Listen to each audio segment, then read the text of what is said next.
the UK's deepest condolences to Prime Minister Carney and the people of Canada for the devastating shooting in Tumbler Ridge. Mr. Speaker, I'm determined to fix the broken SEND system. No parent should have to fight for the support their child needs. Today we announced a 10-year plan to fix the crumbling school estate that we inherited, delivering a more modern and inclusive classrooms that meet the needs of every child.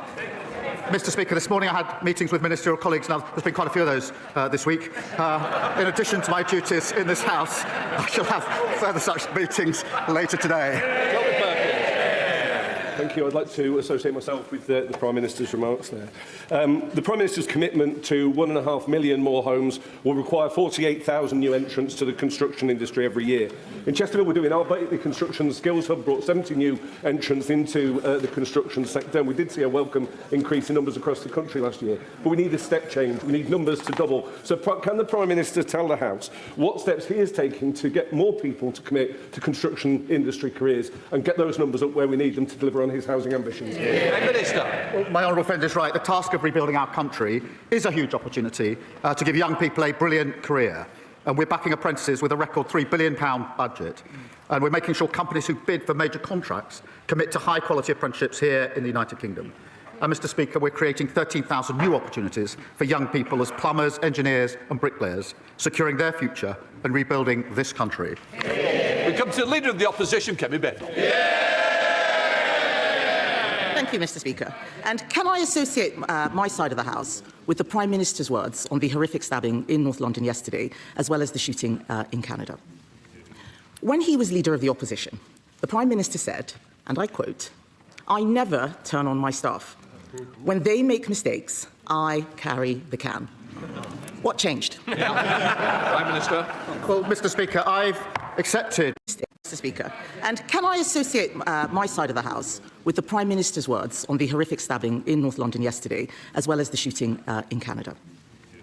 When he was Leader of the Opposition, the Prime Minister said, and I quote, "I never turn on my staff. When they make mistakes, I carry the can." What changed? Prime Minister. Well, Mr. Speaker, I've accepted responsibility and apologised for the mistakes that I made. But let me say this, Mr. Speaker. Morgan McSweeney helped me change our party and helped me win a landslide election victory, which delivered for them the smallest Tory party in over 100 years. And what's her great achievement?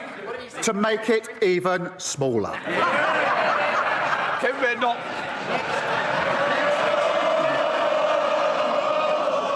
The Whips have done a great job today. This is like the 37th. Oh, you said, yeah, exactly. Done a great job today getting them cheering. We all know that they've been sick for the last week. Because let's remember, Mr. Speaker, just last week, he told us that he had full confidence in his Chief of Staff, Morgan McSweeney. On Sunday, he sacked Morgan McSweeney. Last week, he resigned. Last week, Mr. Speaker, he was defending the Cabinet Secretary. Now he is sacking him. What changed? Prime Minister. Mr. Speaker, in January she said she had full confidence, 100% confidence, she said, be no more defections from her party. What changed? Prime Minister. Mr. Speaker, in January she said she had full confidence, 100% confidence, she said, be no more defections from her party. 48 hours later, the Shadow Foreign Minister defected. 8 days after that, the former Home Secretary defected. The only question now is, who's next? She needs to wake up. Her party is dying. Mr. Speaker, the Prime Minister is demonstrating stratospheric levels of delusion if he thinks the problem is on this side of the House.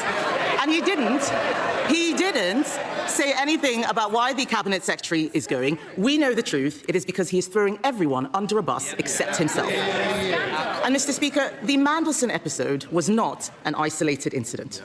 A few weeks ago, he announced a peerage for one Matthew Doyle, his former Director of Communications. Immediately after that, the Sunday Times published on the front page that Doyle campaigned for a man charged with child sex offences. Yet, despite the Prime Minister knowing this, he gave Doyle a job for life in the House of Lords anyway. Why? Prime Minister. Mr. Speaker, Matthew Doyle did not give a full account of his actions. And on Monday, I promised my party campaigned for a man charged with child sex offences. Yet, despite the Prime Minister knowing this, he gave Doyle a job for life in the House of Lords anyway. Why? Prime Minister. Mr. Speaker, Matthew Doyle did not give a full account of his actions. And on Monday, I promised my party and my country there would be change. And yesterday, I removed the whip from Matthew Doyle. I'll tell you what other action we've taken, Mr. Speaker. Along with the Safeguarding Minister, I and this government have introduced the most far-reaching violence against women and girls strategy. And I'll tell you what else we've done.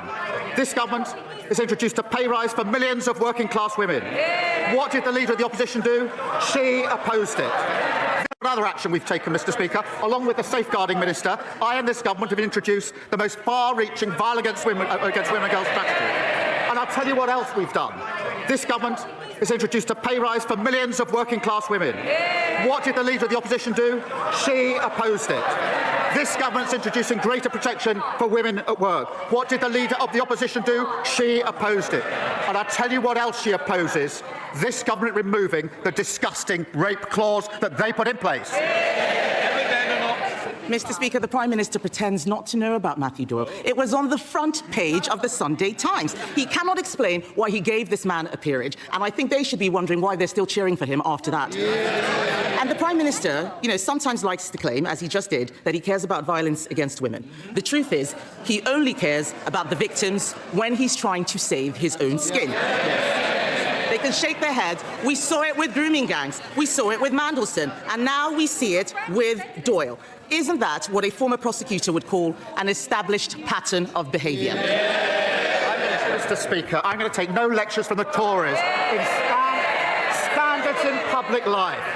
She defended Partygate for months and months and months. And even now she says it was overblown.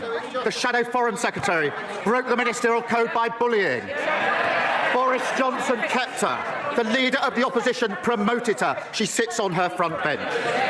Her former Shadow Justice Secretary complained about not seeing enough white faces in Birmingham, and she was too weak to sack him for racism. Johnson kept her. The Leader of the Opposition promoted her. She sits on her front bench. Her former Shadow Justice Secretary complained about not seeing enough white faces in Birmingham, and she was too weak to sack him for racism. Nobody buys it, Mr. Speaker. Not even the Labour women, because they know he always puts the Downing Street Boys Club first. And how dare he criticise us? We weren't the ones stuffing government with hypocrites and paedophile apologists. He can't build a team, Mr. Speaker. He has no plan. He can't even run his own office, let alone the country. He is now dealing with a new scandal of appointing someone who campaigned for a man convicted of having indecent pictures of girls as young as 10. Isn't the Prime Minister ashamed that that will be his legacy? Prime Minister. Mr. Speaker, my legacy is changing my party and winning a general election. And I'll tell you this, I kicked my former leader out of my party. Her former leader, Liz Truss, broke the economy and has descended into bonkers conspiracy theories. I kicked her out of Parliament. She's too weak to kick her out of their party. Mr. Speaker, he hasn't apologised for appointing Matthew Doyle because he won't take responsibility.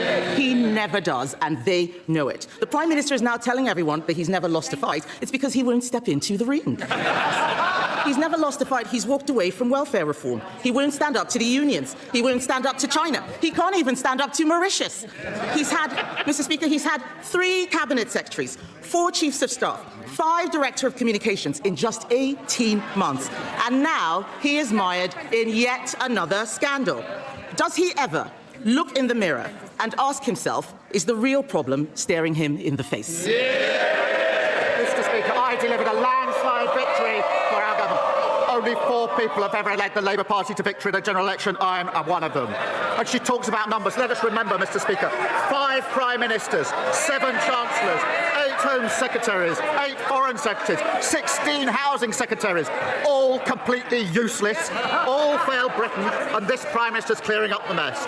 She comes here every week desperately fighting to save her dying party. I'm fighting to change our country. Interest rates down, inflation down, waiting lists down, child poverty down, and I'll tell you another thing's down, the number of Tory MPs.